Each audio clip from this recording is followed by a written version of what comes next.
Alright, so I'm going to install an outdoor antenna. I got some of the stuff laid out. Some of it's not here yet, just because of some of the stuff had to be special ordered.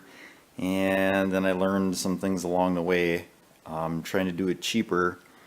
And then I found out. So I'll go through some of the stuff I have already. So this here is just a leftover bracket that I had from when I did the shop antenna for the radio and the TV. I'm going to be using this. I got some 1.25 inch galvanized couplers here, and then a cap, which is going to go on the top. Got some grounding clamps here. It's going to be used for the grounding block for the coax cable, and then there'll be one on the bottom of the galvanized pole with a grounding rod. I'm going with I don't know if it's pronounced Weingard preamp. And this is the instructions that came with it. But basically I got one of these with the current setup, but the current setup antenna is a giant, like, I don't know if it's a RCA, you know, like the 70s antenna where it's huge, but it's in the attic and there's 2 layers of shingles on the roof, so reception's okay. It's just not terrific, and there is a preamp on there, but that preamp I'm going to put on the shop. I think I'm going to try it, see what on the shop antenna and see how that works out. Basically, I can run through it once I install it or whatever, but you got a power, you got a in and out for your antenna wire, and then they just provide you with some zip ties to zip tie to the mast or the pole that you're using. The antenna is a HD TV antenna. It's made in the United States. I got it from that Denny's antenna. He's got a lot of stuff that's made in the United States. The antenna, I want to say, was like $70. I want to say this was right around 45, the preamp. I just spent $74 at Menards on galvanized pipe and grounding clamps, that type of thing. This should be, oh yeah, this is for the ground rod. This is direct burial. It's just got a stainless steel bolt. I'll show you the galvanized pipe here in a second. Okay, so like I said, I'm using 1.25 inch galvanized pipe. It's schedule 40, I think is what it said. This is some good heavy stuff, same stuff I used for the shop antenna. My plan is to cut one of these sections in half, put a coupler on it, and then put a coupler on like a 10-foot section, drive it down as far as I can get it, I guess. And then I have a 21-foot section of 1.25 inch galvanized pipe ordered, and I'll couple that to the 10-foot section that comes out of the ground. And that should get me approximately 30 feet, maybe more. It won't be any less though. And then this is my grounding rod. I'm gonna guess that's got to be an 8-foot grounding rod. So, and I don't know that it needs to have a grounding rod because this pipe is in the ground. And if I have my ground clamp attached to this, that should be good, but I'm going to err on the side of safety and pound in an 8-foot grounding rod for that, which might be a little expensive, but I think this ground rod was like 10 or 11 bucks. These sections of galvanized pipe, which are 10 feet, those were 19. I was going to get a 5-foot section with threaded ends because I figured that's what I needed. That was $18. So I was like, well, then why not just buy 2 sections and then I'll have a leftover 5-foot or a little less than 5-foot depending on what I cut them at. I don't know how I'm going to cut it. I don't have a Sawzall. I do have a reciprocating saw. I do have a grinder, so maybe I'll just put on a grinding wheel and cut it. I don't know. We'll see.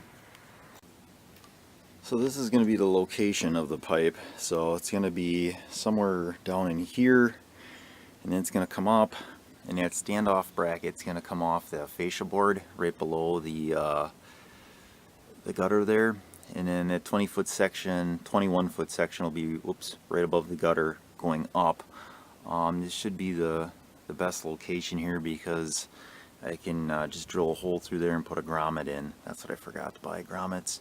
And run my cable in there, and then the grounding rod and galvanized pipe is just going to be somewhere in the ground here. So, and then that'll get me pretty close to the right direction I need to be aiming to for best reception.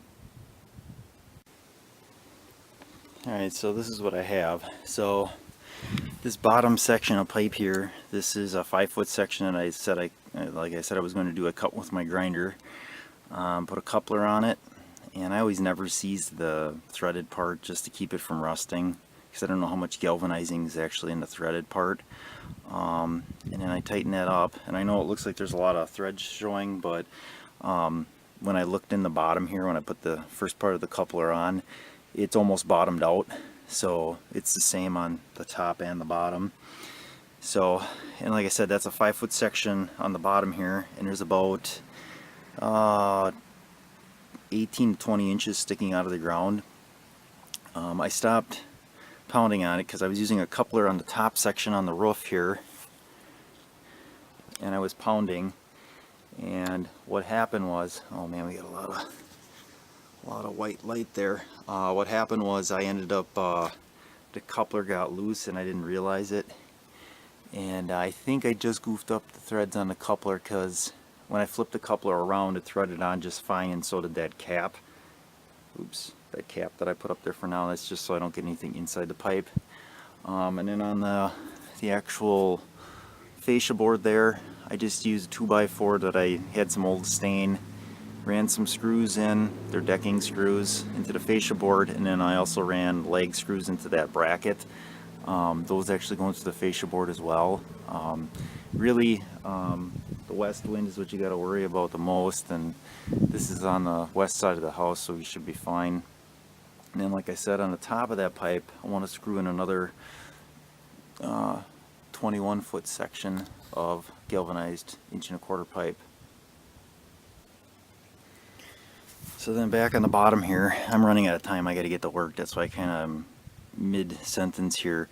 This grounding rod, like I said, it's an 8-foot grounding rod, and there's probably that same 18-20 inches. This is where it kind of got really hard to go, and it's same thing with that pipe. I'm pretty sure I could get it down to the coupler, but I really don't want to wreck the threads and then have to replace a 10-foot section of pipe, because that's like I said, 20 bucks for a piece of pipe like that. So, but this ground rod, I'm pretty sure I'll get pounded down the rest of the way. I need to get ready for work.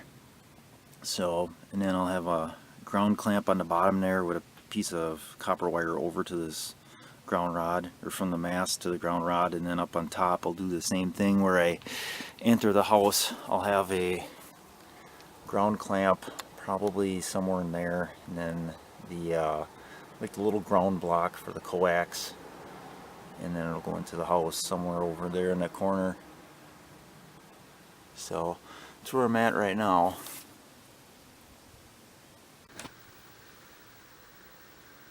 Okay, so a couple things since last video. One, I got my cable to come in here, and I'm trying to get this camera to focus on it, but it's solid copper, 18 gauge, and it's RG6, and I got 1,000 feet of it.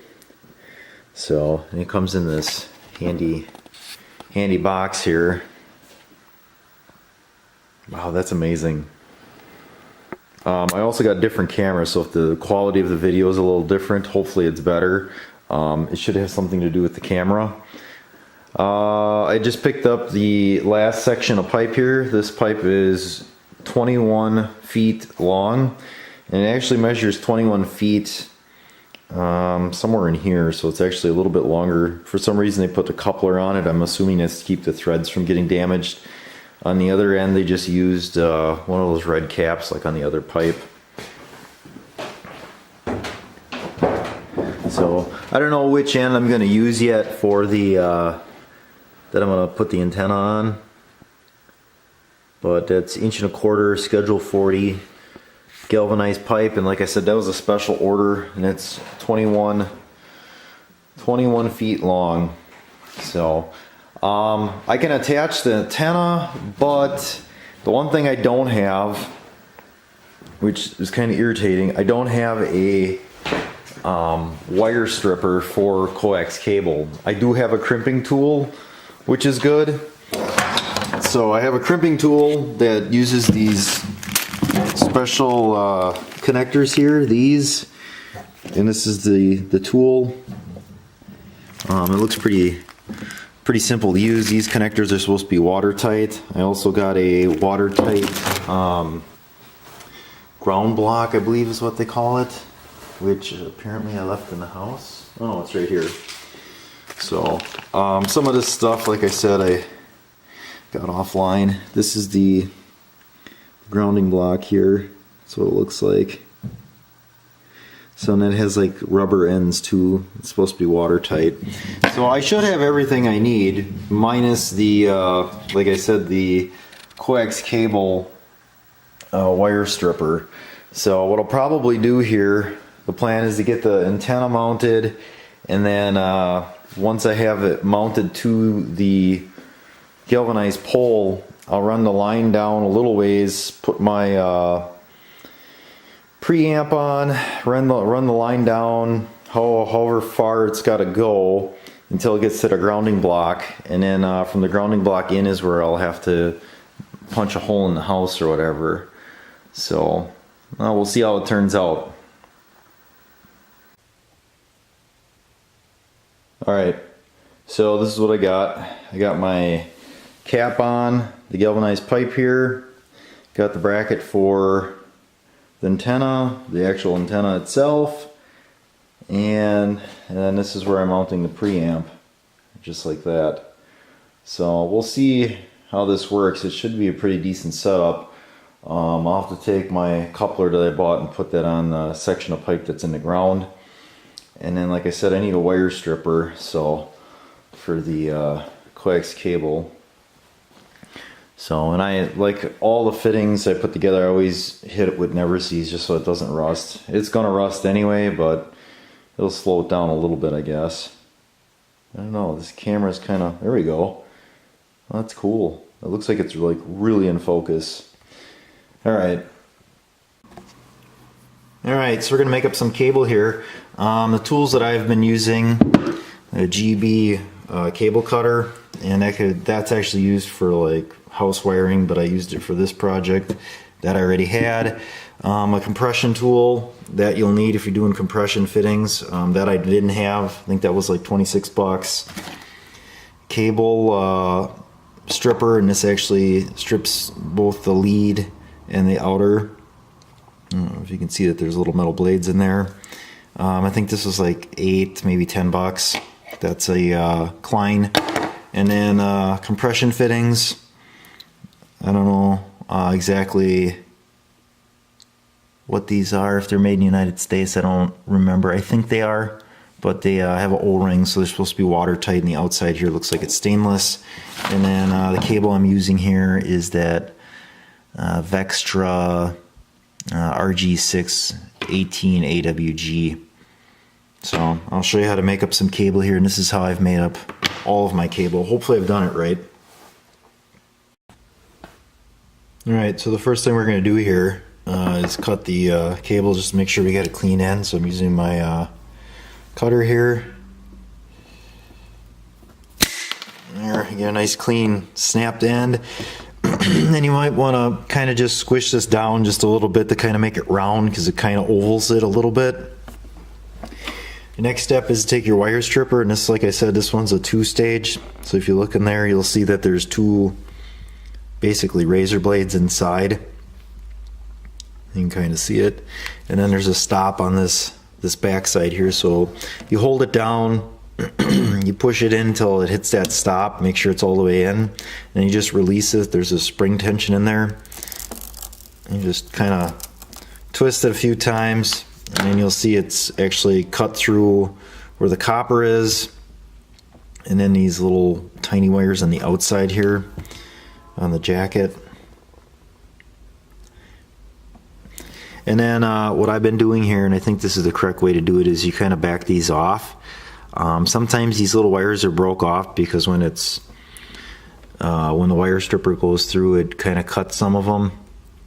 So you kind of want to just back these off, make sure that none of them are going up like they were, because that'll be an issue later on with your TV reception or whatever.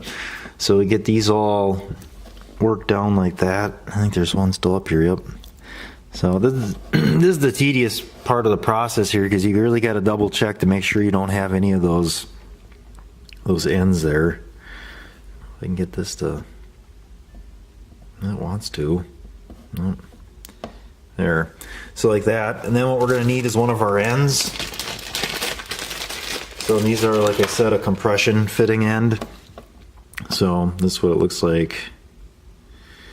I don't know if I can get this to focus. Kind of looks like that. All you're going to do is take it and slide it over the end. I kind of jiggle it just a little bit to get it worked on. And then basically you can probably, for the most part, get it pushed all the way up. Like this one worked out good. And it still doesn't want to focus real well here. Let's see if I can get it to focus in. Yep. Nope.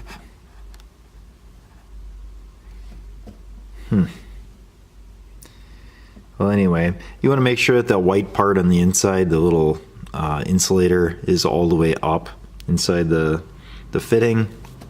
And then the last part of this step for making cable is to use your compression tool. So with this, if this is going to focus,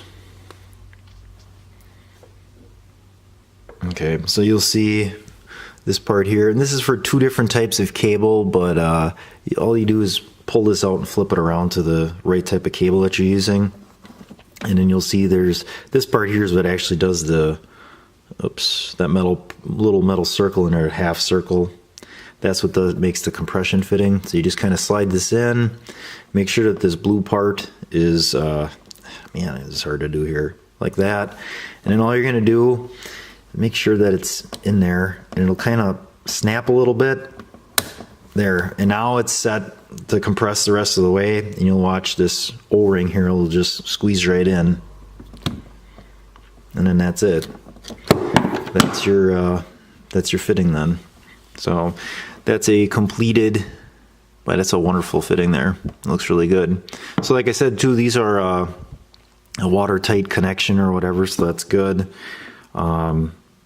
I don't know. It just seems like a good way to make fittings up instead of doing the old crimp style using this compression fitting. It seems like a pretty positive way, and that's what I've used on all of the different fittings that I had to make up.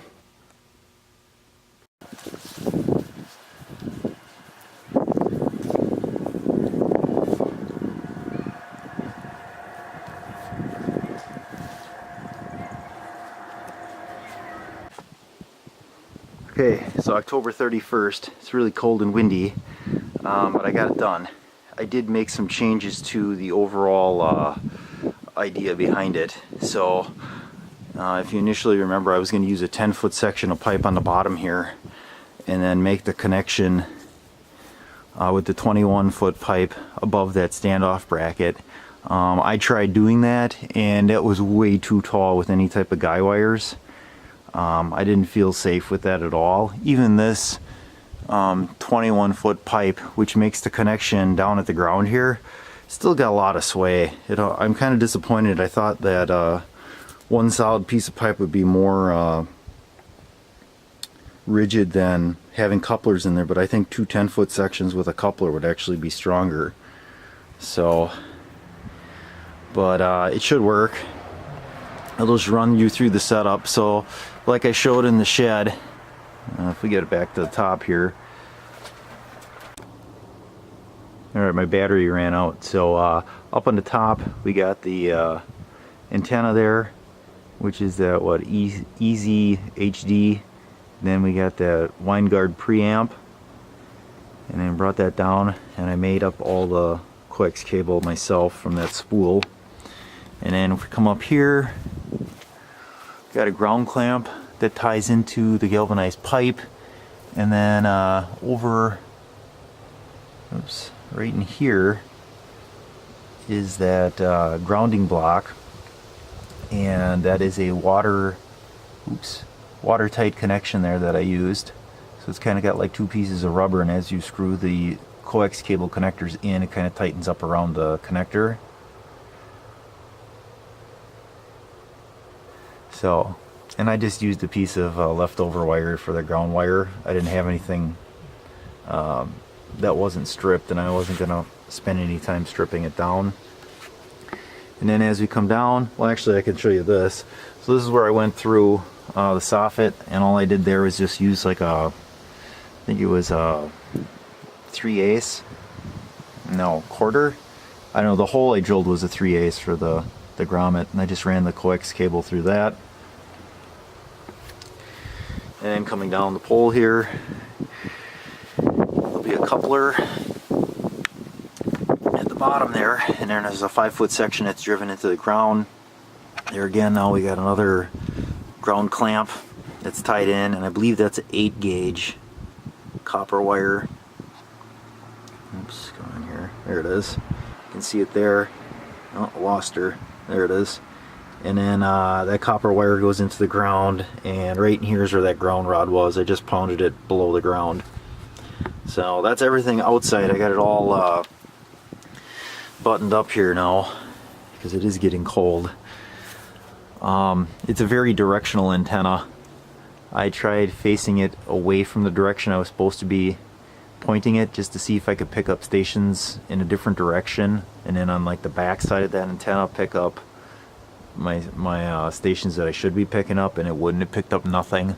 So very directional. I'm assuming if you had a much bigger antenna, you could probably point it in the opposite direction, or the direction where you wanted to pick up further away stations, and you could pick up your closer stations on the back side.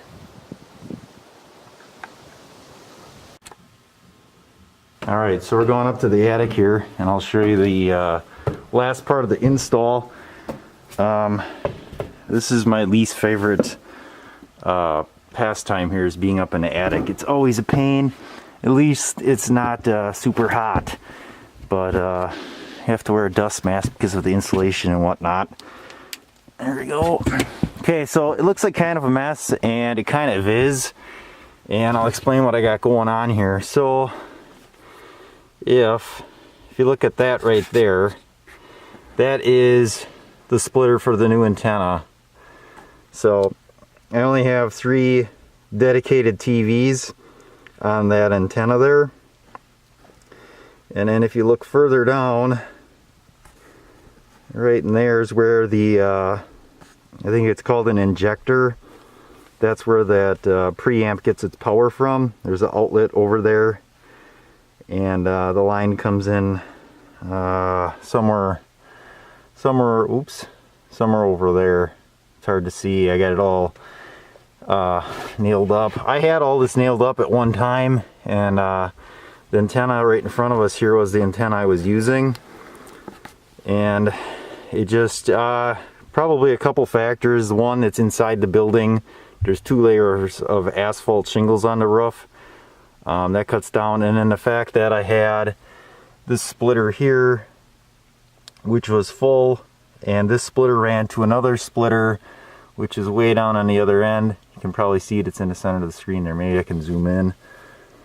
Let's see if I can get it. There you can see it. So that ran to another splitter, and then that splitter ran down, and it was split again. And you're not supposed to do that, so that's probably why. I also didn't have real good reception on some of the stuff. But so yeah, my initial plan was to take that down, this splitter here, and take this antenna out as well. But instead, I'm going to leave the other coax outlets that maybe we don't use all the time, for instance like the ones in the basement and that type of thing, and I'm just going to leave it on this antenna, which I believe is a, I don't know if this is an RCA or what this is. This thing is a beast. So, but since the changeover here, much better reception with these 3 here.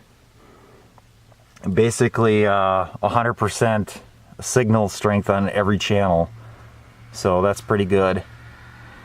So I did take, there was a preamp on this antenna I took off, and I did check the line in the basement, and still gets signal on all the channels, so that's good. I think I might move that preamp to the shed antenna. So